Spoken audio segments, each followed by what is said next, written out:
Hey, Juvy, it's Doug again. It's here Friday, my last day of traveling. I'll be back in the office next Monday. So I thought I would just give you some feedback again on the assignment and give you some follow through for today. So let's go. Sorry about the background noise. I'm in a noisy place. So let me show you what you did yesterday. So if I go to inventory here, right? So you can see here I'm in inventory, and here I can see all the matrices that we have. So we have 1,272 matrices, right? And then I'm going to pick by category. So I can actually cut this down and look at, so here I'm going to just pick shoes. Here's our matrices that are inside of shoes. And I'm going to hit search. And here's the 11 matrices that we did. You did 10, I did an additional one. And I did the Larson. So we'll go look at that one first. So here's Larson. It's all filled out. Everything's completed. I didn't do all the SKUs here. But you and I kind of went through it. If I go back here now, also I can select here. Let's just drill this down further. Here's Rockport. So here's all the matrices that Rockport has. So it's now a subset. If you did this correctly, when I hit vendor, they should all show up as the vendor also. So let's see if that's done. Rockport. Yep, they're all there. And if I did this for JH Bass, probably should see the same results, different, but same idea. And so I'm going to go here to JH Bass, hit it. Yep, so we're good there, all the way across. Default vendors, search, and now I'm just back to all shoes. So let's go look at a couple of these. We'll skip the one that I did. Now, if you go here, this is your first one, and maybe you were still working on this and you didn't complete for the day, but this one does not have both the widths on this. And if we're going to pick shoes as, attributes here, right, because you can see I can change the attributes here, then we need to provide this. And so I'm going to go regular and wide. And I spell these out completely. I'd be consistent in how you're going to do these. Also, I'm a stickler for doing uppercase, lowercase correctly on this. So you can see I'm just changing your black and brown to uppercase for B on the second word. And so that's now been updated, and you can see these we now need to just go in and adjust. So I'm going to go black, open black, and regular. I'm guessing that's what that is. Open black and regular, and dark brown, and 7, and light brown, and regular. And then the last one is going to be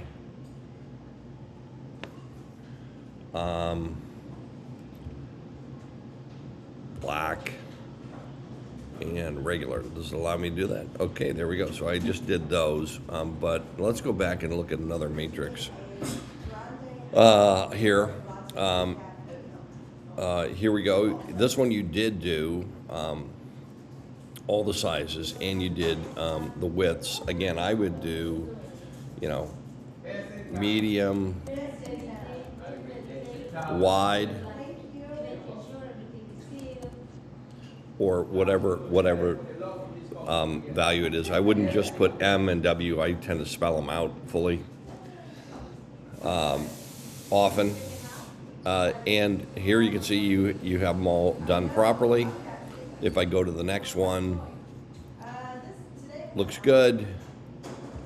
Next one, yeah, I'm not going to correct all these with the medium and wide. Next one looks good. Next one looks good. Here's the Larson I did before. This one looks good. I saw one here earlier. The reason I'm going through this is you'll see. See this one here? Somehow you didn't pick up the width here, so I'm going to just guess that this is a black. Well, you got an M here, so this has got to be a different width. So is this going to allow me to do it? Nope. See, we already contains a black. See this error message up here? So this one is going to be different somehow. I don't know which one it is, but it's not going to let me make that correction. If I did a wide up here, right, and save it, now I could make this a wide version. It will not allow you to do duplicate variants at all, okay? So now let's go to the next one. And see, again here, you can see that there's a little drop down here. Means that it's missing part of the variant. And look at it, it's not renamed. I don't know if you noticed this. It says total motion. So it has this all changed. It's not changing the name to match the matrix. We got dark blue suede. And do you have a wide? Let's see if it takes it.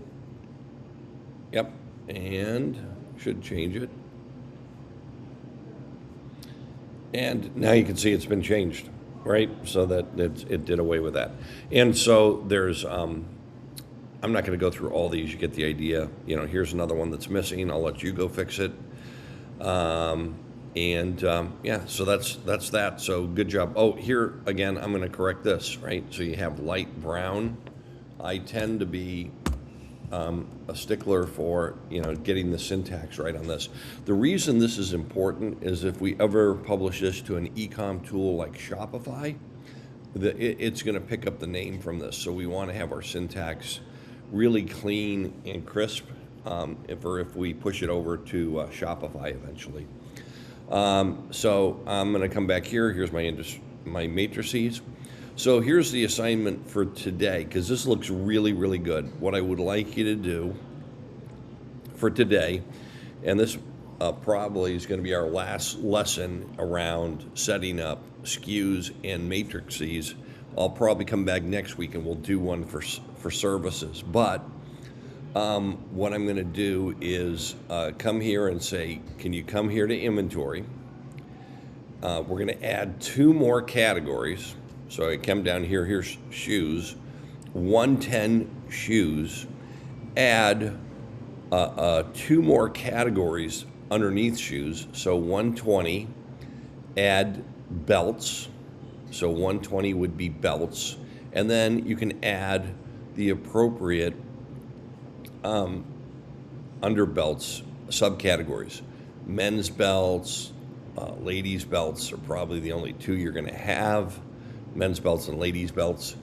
Then add a category of 130 and do socks. And, you know, how would you categorize socks? So there's going to be 130A men's dress socks, 130B maybe men's athletic socks, and similar for women.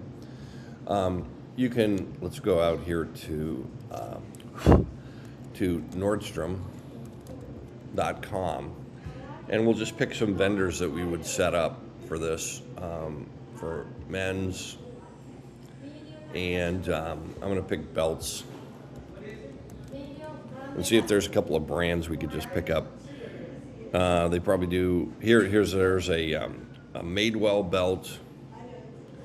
Yeah, so let's just use Madewell. Madewell is going to be the vendor you're going to use. And you're just going to add the category of top level category of belts, then a subcategory for men's belts, subcategory for women's belts, add a few belts, and then build a matrix on those. And then the other one we'll do is socks, right? Similar down here. Let's just pick Zella. Looks like Zella's a brand they have, right? They got Zella. Here's Zella. So just pick Zella as the brand. And similarly, add the category. So 130 would be, you know, the top level category, then 130A, 130B, 130C, as we add subcategories. And then just add some socks. Socks probably just need one attribute actually it has two attributes. You're going to pick probably size and color. So there's only going to be two attributes that you need to do. For each of these, you don't need to do a ton of them. You know, just go show me that you got the category thing down. You know, top level category, it would be 120. Next level category would be 120A, 120B, 120C. Another top level category, 130. 130A, 130B, 130C, as we added, you know, subcategories under each top level category. And then under each one of those, just add a couple of SKUs and then build a matrix off of those. You don't have to go overboard in each one of these. If you did around 2 to 3 matrices, you know, and maybe had each one populated with about 5 to 6 SKUs, so I can see that you've fully captured the idea. I think you understand it now, but just do that. That would be an assignment for today. Don't know if Mel has any other cleanup around Stellar, or if you guys are on top of that, so you can always engage with her. And anything in Bill.com that shows up, you could process those. And then next week, you and I will connect on the phone and live, and we'll actually start working on service SKUs and the Geller book together. So hopefully that gives you enough stuff to keep you busy, and I'll catch you on Monday.